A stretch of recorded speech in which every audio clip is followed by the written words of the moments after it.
Yeah, let's see what's going on in the old kitchen today. Cooking some food, got a ham in the oven, a little leftovers, but today I'm making some guacamole. I usually use about 4 avocados right there. Got an onion, and got a tomato. I use a little onion powder, a little garlic powder, and some salt. Now we're gonna get this going here in a minute. Also, let's go down in the cupboard and take a look and see what we got down here. Yeah, there we go. Bought this at an antique shop. That's for my onions right there. Got a wood thing that goes in there somewhere. Oh, there it is. Aha. I don't like to keep that together because when you wash it, this stays wet, and you don't want to put that in there when it's damp. All right. Okay, I've got the avocado split. I split them long ways like this. You can see some of the seeds are in 1/2 of them. Then what they do, instead of trying to peel an avocado, I don't know if you're too familiar with an avocado or not, you take the spoon, you dip the avocado out of the skin. Take your knife, stab that, get that out of there. But then just take your spoon, dip the avocado out, put it in the bowl. Use the potato masher for that. Okay, working on the avocados. As you can see, I got the halves. Get out of there. Got the halves in there. They're peeled. Easy peel.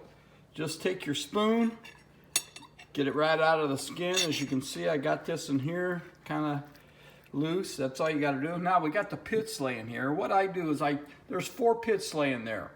Now what I do is throw 3 pits away. I take 1 pit. When I get my guacamole done, I take 1 pit and I throw it in the guacamole. Now I don't know if this is true or a wives' tale or what, but it keeps the guacamole fresh. Hey, I don't know if it's true or not, but I do it. I've heard that happen, so hey, you know, it's like chicken soup in a cold. It can't hurt. Also, to keep your guacamole fresh, you got some lemon or lime juice like that, you throw a little lime or lemon juice in that. Not so much to flavor it, but just a couple of drops in there. Alrighty. Now we're gonna add some of the seasonings right now. I'm gonna put a little salt in that. Salt it up pretty good. There we go. Some garlic. Yeah, a little of that. That should do her. A little onion powder. Like that. Some lemon juice. Just a little. You don't have to go wild. That's probably more than enough right there. Okay. Now I'm going to mash this up. Now, I'll also going in the guacamole, I'll dice up this tomato and dice up this onion. But don't put this in before you mash it up, because this has a lot of water content in it and everything. And you don't want to stick your tomato in there and then mash it up and have your tomato. It makes your guacamole kind of too watery. So you dice these up a little later, and then you stir them in with a spoon. But right now, we're going to use this. Use this potato masher. I like this one right here for the guacamole. There's 2 different kinds. This one works a little bit better. Right there, you can mash it up fine, or you can leave little lumps in it. So we're going to mash this up. Okay, I've got the avocados mashed up the way I like it. Save that spoon to stir it. Now, got the tomatoes diced up. I put those in last. Gonna take this old chopper, put it together like that. Okay, we're gonna chop the onions up. But the next step is this. Come over here. All right, I'll show you how this is done.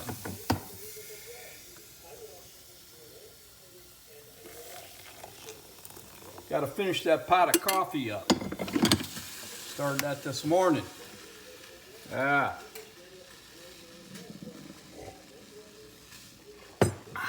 Nectar of the gods. Alrighty, we'll chop that up. We're gonna throw the tomatoes in there. We're gonna throw the onions in there. We're gonna mix her around and get back with you. I'm just kind of cleaning my mess up as I go here, washing things up, and I got down to this little wood chopping block that goes in my old onion chopper. And what I do with this here, I've washed it off. As you can see, it's still wet. When I get done with that, I kind of wash it off with a little lemon juice. I don't know, I think it's because the wood is so porous and everything. I think it freshens it up. Then I let it set and drip dry, and that's what I do with that. You never want to take this and stick it down in the jar and close that up, because this takes a while to dry off.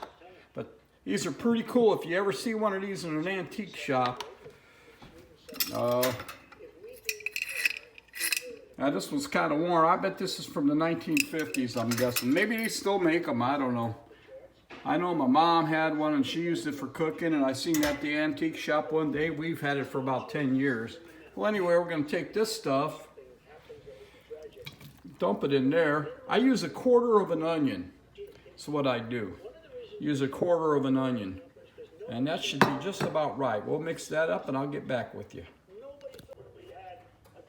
Yeah, we're all done here. This is what the old guacamole is gonna look like. Let's get it out in the sunshine. Maybe see it better, I don't know. I usually throw that seed in there, let that pit, like I say. I got the lemon juice in there, garlic, onion powder, some diced onions, some diced tomatoes, and it's ready to eat. You know what? You don't have to wait for a Mexican meal to make guacamole. We make it all the time. And one thing about avocados, you buy a lot of avocados, buy them green and hard. And you take 4 and you sit it out on your counter and you put the rest in the refrigerator. And when you eat those, then you set 4 more out. And you always got some avocados to use. We like avocados quite a bit around here. Oh yeah, we cook Mexican food, of course. And we have our guacamole with it. But tonight we're having the ham and whatnot. And this is going to be a little side dish for us. It's good for you. There is a few carbs in avocados, but I think the nutrition in an avocado outweighs the bad part of it. So there you go. Hey, hope you got something out of that. Get some coffee.